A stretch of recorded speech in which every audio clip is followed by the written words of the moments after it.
Week 7 of college football. These are my takes, the breakdown. I'm back. I'm back talking about ball. I've missed it. But we're jumping in right into the Ohio State versus Illinois game. Ohio State is in a league of their own. And people might say Miami's up there, but I haven't bought into the Miami. I don't think they're comparable to Ohio State, and I believe the Buckeyes have solidified themselves as the team. Okay. And first of all, let's talk about Julian Sand. I think he's getting comfortable every single week, and you can see because he's playing well. His wide receivers trust him. He's running the team to an all-time, and Ryan Day's starting to kind of unleash him. He's been taking some more shots. He had that early shot in this game against Carnell Tate. It didn't convert, and he's letting it fly, and it looks like he's running the team pretty well. And after today, I think he had around 70% completion. He was at an 80%, but it dropped down to 78.4, so that's his new completion. And then you move over to the defensive side. And this is when I say it's flat out ridiculous. I mean, these guys are grown men, and half of these guys, maybe more than half, are NFL league gamers, okay? I mean, you go to a guy like Arvell Reese, top 10 pick, freak athlete. You go to a guy who could be a top 5 pick, Caleb Downs, and you even sprinkle in my guy, Peyton Pierce, just an athlete, 4-star out of high school with the INT today. I mean, they got dogs all over the field. Caden Curry had a great game against my Washington Huskies last week. Big Ten Defensive Player of the Week. But I mean, they produce guys and they look like they're flowing pretty well, ladies and gentlemen. Now we're going to move over to the Texas versus Oklahoma game. And this game was definitely slow, 100%. I mean, but flat out, Oklahoma, they don't look good. Texas is still, no-brainer, a top 5 defense in college football. I will stand by that. And the offense, on the other hand, I don't see them where they should be, especially with the preseason ranking, with all the hype. Arch Manning, Heisman favorite. Arch Manning, he looks solid today, but he's struggling. I mean, he can't convert when it needed most. And like I said, I compared guys like Ty Simpson's a gamer. I say Julian Sand's a gamer. John Mateer was a gamer before this little hand injury. Arch Manning has not proven whatsoever that he's a gamer and he can get it done when it matters most. And then you go over to John Mateer. I don't think he should have played today, ladies and gentlemen. I mean, he had 20 for 38 today, 202 yards, 0 touchdowns, and 3 INTs.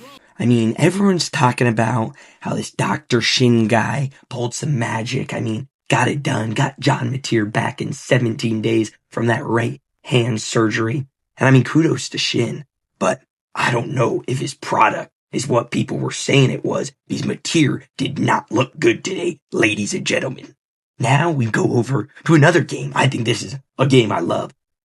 Oregon versus Indiana, college game day. I mean, Indiana, the Hoosiers, they're legit. Let me tell you something. Fernando Mendoza deserves the hype. He deserves to be up there in that Heisman conversation. And on the other side, Dante Moore, he struggled. 2 INTs, that late one going into it. I mean, with this performance, 2 INTs, 186 passing yards, his Heisman odds, his kind of momentum, it responded to that. I mean, I think he jumped up from plus 500 before this game this morning to now plus 1900, almost out of the race, jumping behind guys like Julian Sand, Jeremiah Smith, and with the front runners like Carson Beck and Ty Simpson. I mean, Dante Moore did not have his best performance, and it happens. I mean, first kind of big time year, stepping in the spotlight.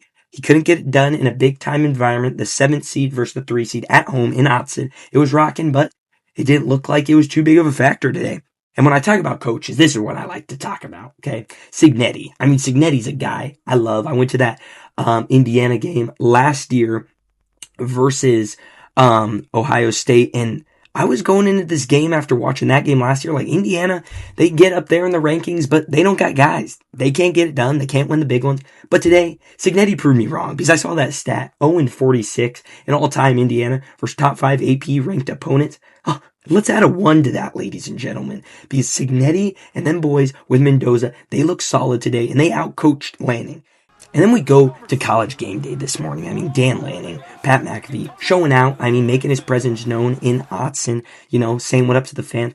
But then it goes to the segment where Pat McAfee rips off his shirt. I mean, he's a stud. He deserves it. But then, Dan Lanning, he's already had the jumping in the pool incident with the recruit, who now flipped to Texas. And then he takes off his shirt this morning. It would be different if Dan Lanning had a bod going. But let me tell you something. It's one of the more scary sights you see on national television when Dan Lanning takes off his shirt. It really is. And that's why Signetti owns Dan Lanning. Baby, I'm hyped up. Give me Signetti in this one. Now we move to my picks for the late night games. They just started around now when I'm filming this. But give me DJ Lagway. I was talking about it last week on the broadcast. He was due, and he was due. And he came in to that Texas game, and he balled out, and he looked good. And he's looking good going into this week as well. So give me Florida plus 7.5. Then we go over to Auburn. At Auburn versus Georgia, ladies and gentlemen. Give me Auburn plus 4.5 versus Georgia. Kirby Smart, still doing a phenomenal job at Georgia, ranked number 10. But I like Auburn. I like the Tigers. And those are the picks, ladies and gentlemen. Let me know if you want to see more ball talk, kind of with Roy, college football, talking ball. I love it, ladies and gentlemen. This is what I live for. Let's ride.